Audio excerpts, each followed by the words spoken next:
السلام علیکم جی، کیا غیر مسلم کو زکوٰۃ دی جا سکتی ہے یا نہیں؟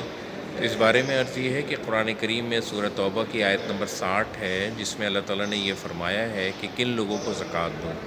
اس میں فرمایا ہے کہ انما الصدقات للفقراء والمساکین والعاملین علیہا والمؤلفۃ قلوبہم، یعنی صدقات جو ہیں وہ مسکین کے لیے ہیں، مساکین کے لیے ہیں، فقراء کے لیے ہیں، زکوٰۃ کے کام کرنے والوں کے لیے ہیں، اور مؤلفۃ قلوبہم یعنی جن کی تالیف قلب مقصود ہو، جن کو اسلام سے قریب لانا مقصود ہو۔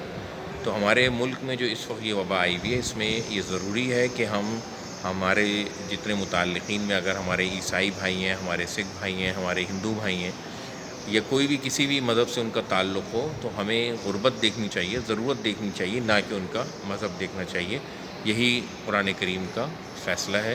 اور بیت المال میں بھی مدینے میں جب مدد کی جاتی تھی تو اس میں یہی دیکھا جاتا تھا کہ کون غریب ہے اور کون ضرورت مند ہے۔